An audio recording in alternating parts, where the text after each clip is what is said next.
शकतो? हे बघ, आमच्या गॅरेजमध्ये सीसीटीव्ही होते, त्यामुळे त्या फुटेजमध्ये ट्रक ड्रायव्हरचा चेहरा नक्की कैद झाला असणार, माझी खात्री आहे. अगं पण आमचं गॅरेज बंद होऊन इतके दिवस झाले ग, आता ते फुटेज कालिंदी मॅडमला मिळणार कसं? त्या रामनाथचा ना काहीच उपयोग नाहीये बाबा. तुमच्या गॅरेजमध्ये असं कोणी तुम्हाला अजून आठवतंय का की ज्याच्याकडून आपण माहिती काढू शकतो किंवा त्याच्याकडे जास्त अधिकार असतील असं काही? नाही ग, तसं कोणीच नव्हतं. आणि रामनाथने घाईघाईने गॅरेज बंद करून टाकलं ग, त्यामुळे कम्प्युटर सगळे रेकॉर्ड्स कुठे असतील, कुठल्या अवस्थेत असतील काहीच कळायला मार्ग नाही. मग आता त्या ट्रक ड्रायव्हरला शोधण्याशिवाय दुसरा कुठलाच पर्याय नाहीये बाबा. कसं कसं शोधायचं त्याला? अगं तो ट्रक ड्रायव्हर कुठे गेला असेल त्या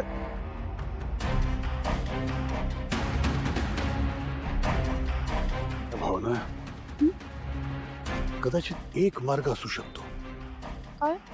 हे बघ, काय असतं ना, हे ट्रक ड्रायव्हर्स असतात ना, ते जनरली म्हणजे बहुत करून हायवेच्या जवळच्या एखाद्या चहाच्या टपरीवर म्हण किंवा ढाब्यावर थांबतात.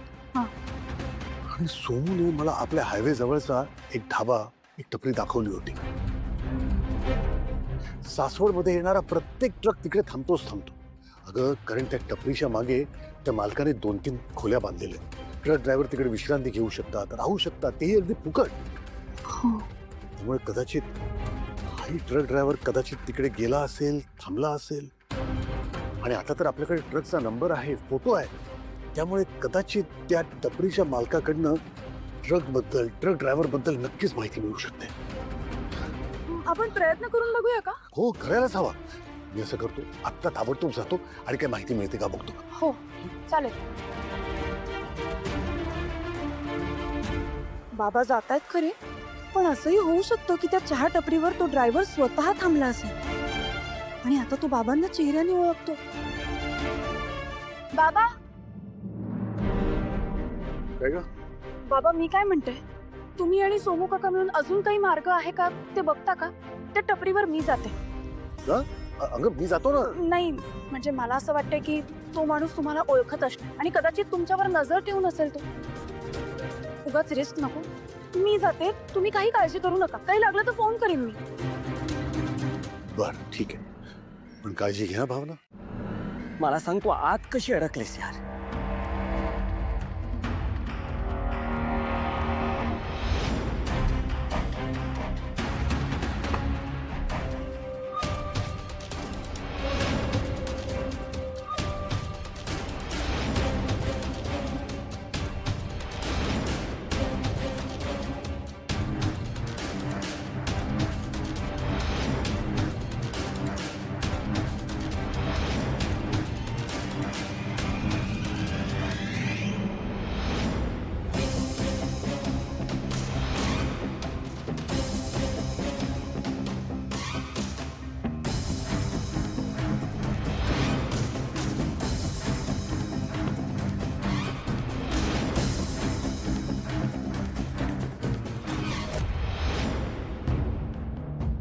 विशा, मी काय म्हणते, आपण निघूया तिथून. प्लीज आपण निघूया. चल.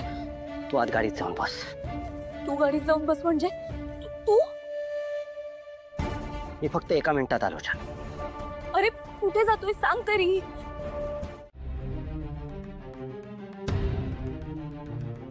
I must say Srinivas sir, तुम्ही त्या ट्रक ड्रायव्हरला पोलिसांच्या ताब्यात देऊन खूप मोठं आणि धाडसाचं काम केलेलं आहे.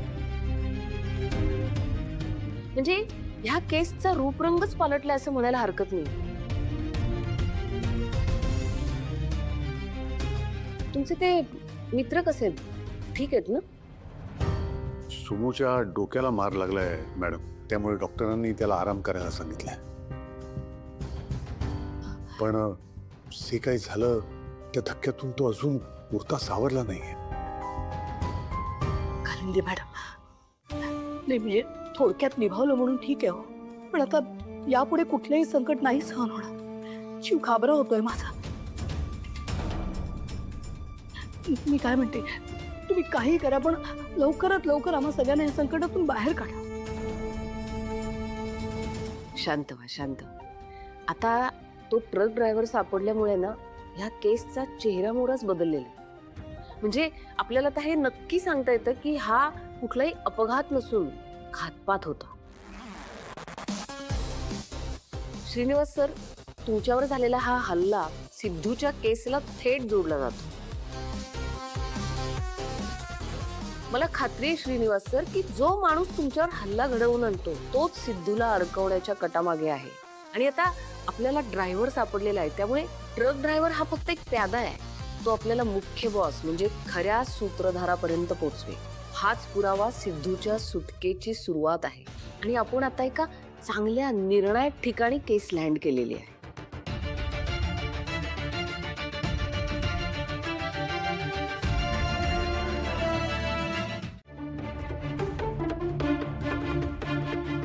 जानूला सोडवायला आलेलो तेव्हा या खोलीत होती ती. कशी काढली असेल रे तिने रात्र या खोलीत? तुझ्यासारख्या विकृत माणसापासून कसं वाचवलं असेल स्वतःला? कपाट कपाट.